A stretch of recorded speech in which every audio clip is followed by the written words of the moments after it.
സഭയെ സംബന്ധിച്ചിടത്തോളം സഭയുടെ വളർച്ച ഏറ്റവും കൂടുതൽ ശക്തി ആർജിക്കുന്നത് യുവാക്കന്മാരിലൂടെയാണ്. സഭയുടെ ശബ്ദം അലയടിക്കേണ്ടത് യുവതലമുറയിലൂടെയാണ്. സഭ എന്താകുന്നു എന്ന് ലോകത്തിന് കാണിച്ചു കൊടുക്കേണ്ടതും ഏറ്റവും പ്രധാനമായ കാഴ്ചപ്പാടോടുകൂടി അതിനെ മുന്നോട്ട് കൊണ്ടുപോകേണ്ടതും യുവതലമുറയാണ്. ഇന്നത്തെ ഈ ആധുനിക നാളുകളിലൂടെ യാത്ര ചെയ്യുന്ന നമുക്ക് ക്രാന്തദർശിയായ ഒരു യുവാവ് അല്ലെങ്കിൽ ഒരു യുവതി വളർന്നു വരിക എന്ന് പറയുന്നത് ദുഷ്കരമാണ്. ബുദ്ധിമുട്ടേറിയ സാഹചര്യങ്ങളാണ് സഭ ഇന്ന് യുവാക്കന്മാരിലൂടെ ലോകത്ത് നേരിടുന്നത്. കാരണം അവർ ആഗ്രഹിക്കുന്ന വിധത്തിൽ മുന്നോട്ട് ജീവിക്കുവാൻ തടസ്സം നിൽക്കുന്ന മേഖലകൾ സഭയുടെ കാഴ്ചപ്പാടനുസരിച്ച് വളരെയധികം ബുദ്ധിമുട്ട് അനുഭവിക്കുന്ന ഒരു കാര്യമായി കാണുകയാണ്.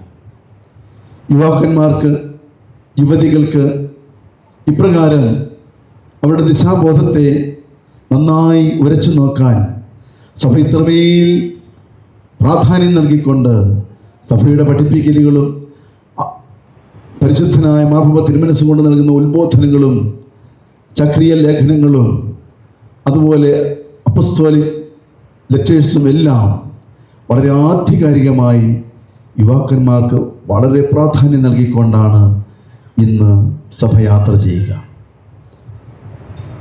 പരിശുദ്ധനായ മത്തായി ശ്ലീഹായുടെ സുവിശേഷം 18-ാം അധ്യായത്തിൽ 16-ാമത്തെ തിരുവചനം ഇപ്രകാരം പറയുന്നു: ശിശുക്കളെ എൻ്റെ അടുത്തേക്ക് വിടാൻ നിങ്ങൾ തടസ്സം നൽകരുത്. കുഞ്ഞുങ്ങൾ സമൂഹത്തിന് മുഖ്യധാരയിലേക്ക് കടന്നു വരാൻ അവർക്ക് തടസ്സം സൃഷ്ടിക്കരുത്. ഒരുപക്ഷെ നമ്മുടെ പശ്ചാത്തലം അനുസരിച്ച് കുടുംബങ്ങൾ തന്നെയാണല്ലോ കുഞ്ഞുങ്ങളെ വാർത്തെടുക്കുന്ന ഏറ്റവും പ്രധാനപ്പെട്ട കളരി. അങ്ങനെയെങ്കിൽ കുഞ്ഞുങ്ങൾക്ക് നേർപാതയിൽ ജീവിക്കാൻ, ഉദ്ദേശശുദ്ധി ഏറ്റവും മനോഹരമാക്കി കാത്തു സൂക്ഷിക്കാൻ, ജീവിതത്തിൻ്റെ ബാന്ധാവുകളിലേക്ക് ഇറങ്ങിത്തിരിക്കാൻ വേണ്ടതായ ദിശാബോധം നൽകേണ്ടത് ആദ്യത്തെ പടി മാതാവും പിതാവും തന്നെയാണ്. ആ കുഞ്ഞിനെ ദേവാലയത്തിലേക്കോ ദൈവിക കാര്യങ്ങളിലേക്കോ ദൈവിക കാര്യങ്ങൾ ഉൾക്കൊള്ളുന്ന സഭയുടെ പഠിപ്പിക്കലിനെയോ പ്രാധാന്യത്തോടെ കണ്ടുകൊണ്ട് മകനെ, മകളെ, നീ ഇത് പഠിക്കുകയും മനസ്സിലാക്കുകയും അപ്രകാരം നിൻ്റെ യുവതലമുറ അല്ലെങ്കിൽ നിൻ്റെ കാഴ്ചപ്പാട്, നിൻ്റെ യുവത്വം ഏറ്റവും തിളങ്ങുന്നതായി ശോഭയുള്ളതായി മാറാൻ തക്ക വിധം നിനക്ക് ഈ പ്രധാനപ്പെട്ട ഈ ലോകത്തിൽ നിന്നെ സ്വാധീനിക്കാൻ ദൈവത്തിൻ്റെ ആത്മാവ് നിന്നെ ശക്തിപ്പെടാൻ നീ ഏറ്റവും കൂടുതൽ പ്രാധാന്യത്തോടെ കാണേണ്ടത് ദൈവികമായ കാര്യങ്ങളാണ് എന്ന് പറഞ്ഞു കൊടുക്കാൻ ഒരു കുഞ്ഞിൻ്റെ അപ്പനും അമ്മയും സദാ ജാഗരൂകരായിരിക്കണം. അതിനുശേഷമാണ് സഭയുടെ മറ്റ് വിവിധങ്ങളായ തലങ്ങൾ ഒരു കുഞ്ഞിനെ ശ്ലാഘിക്കുന്നത്. ആദ്യം ശ്ലാഘിക്കേണ്ടത് സ്വന്തം അപ്പനും അമ്മയുമാണ്. അവർ ആ കുഞ്ഞിനോട് എത്രമാത്രം സ്നേഹത്തോടെ വാത്സല്യത്തോടെ കരുതി ആ കുഞ്ഞിനെയും കൊണ്ട് ദേവാലയത്തിലേക്ക് വരുന്നു, അല്ലെങ്കിൽ ആ കുഞ്ഞിനെ മതപഠന കാര്യങ്ങളിൽ ശ്രദ്ധയോടെ സൂക്ഷിക്കുന്നു എന്നുള്ളത് വളരെ പ്രധാനപ്പെട്ട കാര്യമാണ്. അങ്ങനെയുണ്ടെങ്കിൽ ഇന്ന് ദിനം ആഘോഷിക്കുന്ന ദിവസം നിങ്ങൾ ഏറ്റവും കൂടുതൽ സ്വാധീനിക്കേണ്ട 2 വിശുദ്ധരുണ്ട്. അത് യുവജന പ്രസ്ഥാനത്തിൻ്റെ മധ്യസ്ഥനായി, സ്വർഗീയ മധ്യസ്ഥനായി തിരഞ്ഞെടുത്തിരിക്കുന്ന ഫ്രാൻസിസ് ഓഫ് അസിസി, അസിസിയിലെ ഫ്രാൻസിസ്. കർത്താവ് യേശു മിശിഹായ്ക്ക് വേണ്ടി ഇറങ്ങിത്തിരിക്കുവാൻ പരിശുദ്ധാത്മാവ് ഇന്ന് റോമർക്കെഴുതിയ ലേഖനം 8-ാം അധ്യായത്തിൽ നാം വായിച്ചു കേട്ടതുപോലെ ഈശോയെ ഹൃദയത്തിൽ സ്വാധീനിച്ച വ്യക്തിത്വമായി വളർന്നവൻ, തൻ്റെ സാമ്പത്തികമായ ഭദ്രതയുള്ള പ്രഭു കുടുംബത്തിന് തുല്യമായ ജീവിതത്തിലൂടെ ജീവിച്ച, ഇഷ്ടം പോലെ തിന്നുവാനും കുടിക്കുവാനും എല്ലാ തരത്തിലും ജീവിക്കുവാൻ, ആർഭാടമായി ജീവിക്കുവാൻ എല്ലാ മേഖലയും ഭദ്രമാക്കിയിരുന്ന ഒരു കുടുംബ പശ്ചാത്തലത്തിലാണ് ഫ്രാൻസിസ് ജീവിച്ചത്. തൻ്റെ അപ്പൻ്റെ പട്ടുവ്യാപാര വ്യവസായത്തിലൂടെ വളരെ ധനിക ജീവിതം നയിക്കാൻ ഏറെ ആഗ്രഹിച്ചവനും അല്ലെങ്കിൽ പിതാവിനെ കൊണ്ട് അതിനുവേണ്ടി എല്ലാ ക്രമീകരണങ്ങളും തൻ്റെ ഭൂസ്വത്തുകളൊക്കെ അതിനുവേണ്ടി ക്രമീകരിച്ചവനുമാണ്. എന്നാൽ ഈശോയെ ദർശിച്ച നാൾ മുതൽ ആ പട്ടുവ്യാപാരിയുടെ മകൻ ദാരിദ്ര്യത്തിൻ്റെ നിഴലിലേക്ക് ഇറങ്ങിത്തിരിക്കുവാൻ തുടങ്ങി. ദാരിദ്ര്യം എവിടെയെല്ലാം അനുഭവിക്കുന്നോ, ദരിദ്രനായി എവിടെയെല്ലാം ആരെയൊക്കെ കാണുന്നുവോ അവരിലേക്ക് ഈശോയെ ദർശിക്കുവാൻ തക്ക വിധം പരിശുദ്ധാത്മാവിൻ്റെ ഒരു പ്രകാശത്തിൻ്റെ തൊടൽ, സ്പർശനം അവനിലേക്ക് വന്ന് അവൻ ഈശോയ്ക്ക് വേണ്ടി പൂർണ്ണമായും തൻ്റെ മാതാപിതാക്കളോട് പറഞ്ഞതിന് ശേഷം ഇറങ്ങിത്തിരിക്കുന്ന രംഗമാണ് ഈ അസീസിയിലെ ഫ്രാൻസിസിനെ കർത്താവേശു മിശിഹായുടെ ശക്തനായ ഉപകരണമായി ജീവിക്കുവാൻ പ്രേരിപ്പിച്ചത്. കേവലം 45 വയസ്സ് വരെയേ ഈ ഫ്രാൻസിസ് ഓഫ് അസീസി ജീവിച്ചിരിക്കുന്നുള്ളൂ. ആ കുറഞ്ഞ കാലഘട്ടം കൊണ്ട് ലോകത്തെ കീഴടക്കുന്ന ചിന്തകൾ, ദർശനങ്ങൾ ആ മകനിൽ ഉദിച്ചു. എല്ലാം കൊണ്ടും ഭദ്രമായി ജീവിക്കാൻ എല്ലാം നിനക്ക് ഉയർച്ച നൽകുമെന്ന് പറഞ്ഞു കൊടുത്ത അപ്പൻ അവസാനം സമ്മതിച്ചു. ഇവൻ കണ്ട വ്യക്തിത്വം, ഇവനെ ദർശിച്ച ആ കർത്താവ്, ഇവൻ ആരെയാണോ സ്വാധീനിച്ചത് ആ കർത്താവ് ഇവനെ ഉയർത്തുന്ന വഴിയിൽ അത്ഭുത മകനായി നോക്കി നിൽക്കേണ്ടി വന്നു. അവൻ ഇറങ്ങിപ്പുറപ്പെട്ട വഴികളിലെല്ലാം ദൈവത്തിൻ്റെ ആത്മാവ് അവനെ ശക്തിപ്പെടുത്തി. അവനെ സ്വാധീനിക്കാൻ ഇഹലോകത്തിൻ്റെതായ ഒരുപാട് കാഴ്ചപ്പാടുകൾ, ചിന്തകൾ, സ്വാധീന ശക്തികൾ അവനെ ഒത്തിരി സ്വാധീനിച്ചു.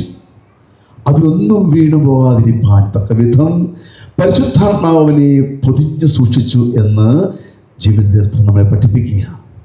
ആ 45 വർഷങ്ങൾ കൊണ്ട് അവൻ ലോകത്തിൽ വലിയ ശക്തിയായി മാറി. കൊടുങ്കാറ്റ് പോലെ വീശുന്ന അനുഭവമായ യുവാവ് മാറിയത് ഈശോ അവനിലേക്ക് ആഴ്ന്നിറങ്ങി എന്നുള്ള ബോധ്യം അവനുണ്ടായപ്പോഴാണ്. തൻ്റെ കുടുംബ പശ്ചാത്തലം അവന് ചേർന്നതല്ല. ഇപ്രകാരം ഈശോയിലേക്ക് വളരണമെങ്കിൽ അപ്പൻ്റെ അമ്മയുടെയും ദർശനമനുസരിച്ച് എല്ലാ ഭൗതികമായ സ്വത്തുക്കളുടെ മേൽ അധികാരത്തോടെ ജീവിക്കാൻ അർഹത ലഭിച്ചവനായി അവൻ അത് വിട്ടുകളയുകയാണ്, എറിഞ്ഞു കളയുകയാണ്.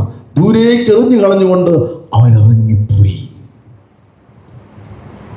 ആ ഫ്രാൻസിസ് ഓഫ് അസിസിയാണ് ഇന്ന് ലോകത്തിലെ ഏറ്റവും വലിയ സന്യാസ സമൂഹങ്ങളിൽ പ്രധാനമായിട്ടുള്ള ആ സന്യാസ സഭയുടെ സ്ഥാപകൻ തന്നെ. പ്രിയപ്പെട്ട മക്കളെ, ലോകത്തിൻ്റെ കണ്ണുകൾ നമ്മുടെ കുഞ്ഞുങ്ങളെ വലുതായൊന്നും കൊടുത്തു വളർത്തില്ല. നമ്മുടെ കുഞ്ഞുങ്ങളെയൊക്കെ അത് നശിപ്പിച്ച് കളയും. ലോകത്തിൻ്റെ കണ്ണുകളേക്കാൾ കർത്താവേശു മിശിഹായുടെ ദൃഷ്ടി പതിക്കാൻ കരുണയായിരിക്കണമേ എന്ന് മാതാവും പിതാവും പ്രാർത്ഥിക്കണം. അവരേത് ജീവിതാന്തസ്സിലാണെങ്കിലും അവർ ഇപ്രകാരം സ്വാധീനിക്കണം. മറ്റൊരു വിശുദ്ധനാണ് ഏറ്റവും യുവാക്കന്മാരുടെ ഹരമായി മാറിയ പരിശുദ്ധനായ കർത്താവേശു മിശിഹായുടെ ഹൃദയത്തോട് ചേർന്ന് ജീവിച്ച ആ കാർലോ എന്ന വിശുദ്ധൻ 15 വയസ്സ് വരെ ജീവിച്ചിരുന്നുള്ളൂ. 15 വയസ്സ് വരെ ജീവിച്ചിരുന്നുള്ളൂ. 1991 ജനിച്ച് 2006 മരിച്ചു. ആ കൊച്ചു ചെയ്ത കാര്യം എന്താ? അവൻ ഈ അടുത്ത നാളിൽ പരിശുദ്ധ പിതാവ് വിശുദ്ധനായി പ്രഖ്യാപിച്ചു. എന്തുകൊണ്ട് ഈ 15 വയസ്സുകാരനെ സഭ വിശുദ്ധനായി പ്രഖ്യാപിച്ചത്? അപ്പനും അമ്മയും ജീവിച്ചിരിപ്പുണ്ട്. അപ്പനും അമ്മയും ജീവിച്ചിരിക്കെയാണ് സ്വന്തം മകനെ ലോകത്തിൻ്റെ നെറുകയിലേക്ക് ഉയർത്തി വിശുദ്ധ പദവിയിലേക്ക് അലങ്കരിച്ചു. എന്താ ചെയ്തത്? ഇന്ന് പ്രിയപ്പെട്ട എൻ്റെ കുഞ്ഞുങ്ങളെ, നിങ്ങളെ മാത്രം ഉദ്ദേശിച്ചാണ് ഈ വിശുദ്ധനെ കാണിച്ചു തരിക. ഈ വിശുദ്ധൻ ചെയ്തത് നിങ്ങളെല്ലാം ചെയ്യുന്നത് പോലെ മൊബൈലിൽ വളരെയധികം അഗ്രഗണ്യനായിരുന്നു. മൊബൈലിൽ നിങ്ങൾക്കറിയാൻ പാടില്ലാത്ത മേഖലകൾ ഏതാ ഉള്ളത്? ഏറ്റവും അത്യാധുനികമായ സംവിധാനങ്ങളുള്ള സോഫ്റ്റ്വെയറുകളുള്ള മൊബൈൽ ഉപയോഗിക്കുന്നത് വഴി ഏതെല്ലാം വിധത്തിലാണ് പ്രിയപ്പെട്ട എൻ്റെ യുവാക്കന്മാരെ, യുവതികളെ നമ്മൾ എത്തിപ്പെടാൻ ആഗ്രഹിക്കുന്നത്? ഒരുപാട് ആഴത്തിൽ മൊബൈലിൻ്റെ വിവിധങ്ങളായ മേഖലകളിൽ ചൂഴ്ന്നിറങ്ങി നമ്മളെ ഹരം പിടിപ്പിക്കുന്ന, മാസ്മരികതയെ ഉയർത്തുന്ന വിവിധങ്ങളായ മേഖലകളിലേക്ക് നമ്മളെ ഈ മൊബൈൽ കൊണ്ടുപോകുമ്പോൾ ഈ കൊച്ചു പയ്യൻ മൊബൈൽ അവൻ പ്രധാന ആയുധമാക്കി.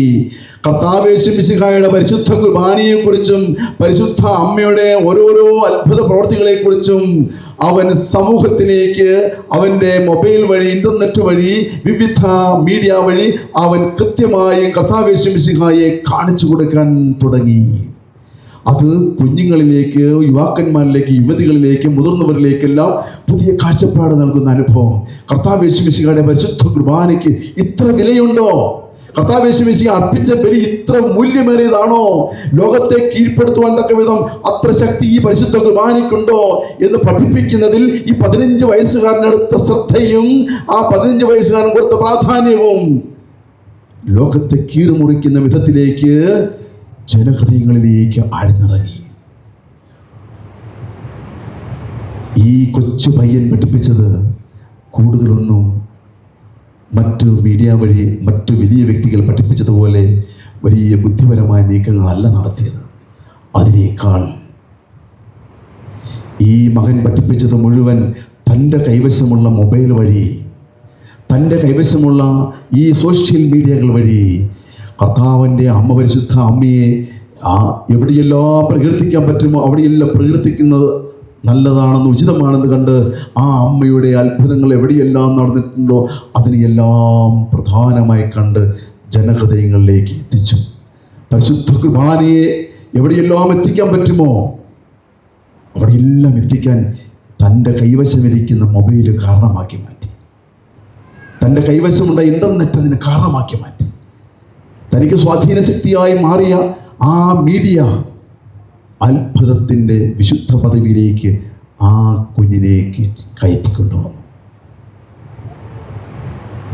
പ്രിയപ്പെട്ട മക്കളെ, ഇത് 2 യുവാക്കന്മാരും ഒരേ സ്ഥലത്ത് നിന്നുള്ളവരാണ്. അസീസി എന്ന പട്ടണത്തിൽ നിന്നുള്ളതാണ്. നമ്മളെ സ്വാധീനിക്കണം. നമ്മുടെ കുഞ്ഞുങ്ങൾ ഇതൊരു കാഴ്ച ദർശനം ഉണ്ടാക്കട്ടെ. നിങ്ങളുടെ കൈവശമിരിക്കുന്ന മൊബൈലിൽ നിങ്ങൾ ഏതെല്ലാം മേഖലകളിലേക്ക് നോക്കുന്നുണ്ട്, പോകുന്നുണ്ട്, ഏതെല്ലാം കുരുക്കുകളിൽ പെടുന്നുണ്ട്, എത്രയോ പുതിയ പുതിയ പ്രതിഭകൾ ഓരോ ദിവസവും നിങ്ങളെ സ്വാധീനിക്കുന്നുണ്ട്. വേടൻ തുടങ്ങി അനേക കഥാപാത്രങ്ങൾ, അനേക വ്യക്തിത്വങ്ങൾ നിങ്ങളെ സ്വാധീനിക്കുന്ന സമയത്ത് അവരുടെ ശബ്ദമെന്ന് കേട്ടാൽ ഓടിക്കൂടുന്ന സാഗരമായി മാറുന്ന മാനുഷിക കൂട്ടായ്മയിലേക്ക് നിങ്ങൾ ഓടിക്കൂടാൻ നോക്കുമ്പോഴാണ് ഇങ്ങനെ ഒരു 15 വയസ്സുകാരൻ അല്ലെങ്കിൽ ഒരു 45 വയസ്സുകാരൻ വിശുദ്ധിയുടെ പടവ് കയറാൻ തങ്ങൾക്കാവുന്ന വിധത്തിൽ കിട്ടിയ ദർശനം വഴിയാക്കി മാറ്റിയത്. അതുകൊണ്ട് ഇന്ന് യുവജന ദിനം ആഘോഷിക്കുമ്പോൾ പ്രിയപ്പെട്ട മക്കളെ, നിങ്ങളെ ഈ വിശുദ്ധര് 2 പേരും സ്വാധീനിക്കട്ടെ. നിങ്ങൾക്കുമുണ്ട്, നിങ്ങളുടെ കൈവശമുണ്ട് മൊബൈൽ, നിങ്ങൾക്കുമുണ്ട് വളരെ ആഴമായ ബോധ്യം ഇൻ്റർനെറ്റിനെ കുറിച്ച്. നിങ്ങളുടെ പ്രിയപ്പെട്ട മാതാപിതാക്കളെ, നിങ്ങൾ കാണുന്നതിനേക്കാൾ അഗ്രഗണ്യരാണ് നമ്മുടെ കുഞ്ഞുങ്ങൾ ഓരോരുത്തരും. അവരിന്ന് മറ്റുള്ള മേഖലകളിലേക്ക് ചിന്തിക്കുന്നതിനാൽ കൂടുതൽ അവരുടെ കൈവശമിരിക്കുന്ന മൊബൈൽ കൊണ്ട് അവർ ഒരുപാട് വഴികൾ ആരാഞ്ഞ് വേണ്ടാത്തതൊക്കെ അവർ സാംശീകരിക്കാനും വിറ്റഴിക്കാനും അതിലൂടെ പണം സമ്പാദിക്കുവാനും മറ്റുള്ള മാസ്മരിക ലോകത്തേക്ക് പോയി അവർക്ക് ഇദൃശ്യമായ ലോകത്തിൻ്റെ കാഴ്ചപ്പാടുകളിൽ ജീവിക്കാൻ ആഗ്രഹിക്കുന്നുണ്ട്. മണിക്കൂറുകൾ മൊബൈലിൽ ഗെയിം കളിച്ചാലും മടുക്കാത്ത കുഞ്ഞുങ്ങളാണ് നമ്മുടെ കുഞ്ഞുങ്ങൾ. ജനിച്ചു വീഴുന്ന കുഞ്ഞിനെ ശാന്തമാക്കാൻ ഇന്ന് മാതാപിതാക്കൾ കൊടുക്കുന്നത് ഒരേ ഒരു ഉപകരണമാണ്, മൊബൈലാണ്. ആ മൊബൈലിൽ ഒരു ഗെയിം എടുത്തു കൊടുത്താൽ കുഞ്ഞവിടെ ഇരുന്നോളും, ഒരു ശല്യവും ഉണ്ടാകില്ലെന്നുള്ള. പ്രിയപ്പെട്ട മക്കളെ, മാതാപിതാക്കൾ ശ്രദ്ധിക്കണം. കുഞ്ഞിൻ്റെ കയ്യിൽ കൊടുക്കുന്ന മൊബൈൽ ആ കുഞ്ഞിനെ കാർന്ന് തിന്നുമെന്നുള്ള ബോധ്യം എൻ്റെ പ്രിയപ്പെട്ട മാതാപിതാക്കൾക്കുണ്ടാകണം. ഈ മൊബൈലിൽ ഇപ്രകാരമുള്ള വിവിധങ്ങളായ ദിശാബോധം നൽകുന്ന കാഴ്ചപ്പാടുകൾ ഉൾക്കൊള്ളുന്ന ഒരുപാട് മേഖലകളുണ്ടെന്ന് പ്രിയപ്പെട്ട യുവാക്കന്മാരും യുവതികളും കാണണം. അങ്ങനെ എന്തെങ്കിലും ഒരു കൊച്ചു പുണ്യപ്രവൃത്തി, ഒരു കൊച്ചു സുഹൃതം നിങ്ങളുടെ കൈവശമിരിക്കുന്ന സോഷ്യൽ മീഡിയ ഉൾക്കൊള്ളുന്ന മൊബൈൽ വഴി നിങ്ങൾക്ക് ചെയ്യാൻ സാധിച്ചാൽ ഈ കാർലോയെ പോലെ, ഈ ഫ്രാൻസിസ് അസിസിയെ പോലെ ഒരു വിശുദ്ധിയുടെ ഒരു പടിയെങ്കിലും ചവിട്ടാൻ, എല്ലാ പടികളിലും ചവിട്ടി കയറുവാൻ ഒരു പക്ഷേ ബുദ്ധിമുട്ടേറുമ്പോൾ 1, 2, 3 പടികൾ വരെയെങ്കിലും എത്താൻ ഒരു പക്ഷേ ഇത് വഴിയായി മാറും. അതിന് ഈ യുവജന ദിനം കാരണമാകട്ടെ. കർത്താവ് യേശു മിശിഹായുടെ ഈ പരിശുദ്ധമായ ബലി ത്രോൺസിനോട് ചേർന്ന് നിന്ന് നമ്മുടെ എല്ലാ കുഞ്ഞുങ്ങളെയും ഇന്ന് സമർപ്പിക്കാം. പൈതങ്ങളാണെന്നോർത്ത് കുഞ്ഞുങ്ങളെ അവരുടെ ദിനമല്ലല്ലോ എന്ന് മാതാപിതാക്കൾ ആരും കാണണ്ട. നാളെ ഈ ഇരിക്കുന്ന പൈതങ്ങളൊക്കെ യുവാവും യുവതികളുമാവും. അവരിൽ ഒരു ദിശാബോധം കൊടുക്കാൻ ഈശോ കഴിവ് കാട്ടണമേ. അതുകൊണ്ട് മത്തായി ശ്ലീഹായുടെ സുവിശേഷത്തിൽ നൽകിയ നിങ്ങൾ അവരെ തടയരുത്, നിങ്ങൾ അവരെ ഒരിക്കലും തടയരുത്, നിങ്ങൾ നിങ്ങളുടെ ഇഷ്ടമനുസരിച്ചുള്ള ദിശാബോധം അവർക്ക് കൊടുക്കരുത്. ഈശോ അവരെ തൊടട്ടെ, ഈശോ അവിടുത്തെ ദർശനം ഈ കുഞ്ഞുങ്ങളിലേക്ക് നിറയ്ക്കട്ടെ. അങ്ങനെ ഈശോ അവരെ രൂപപ്പെടട്ടെ.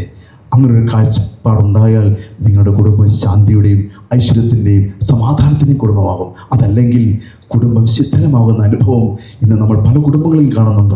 അപ്പൻ അപ്പൻ്റെ വഴിക്ക്, അമ്മ അമ്മയുടെ വഴിക്ക്, മക്കൾ മക്കളുടേതായ തുരുത്തുകളിൽ സമാധാനമില്ല, ശാന്തിയില്ല, പ്രാർത്ഥനയില്ല.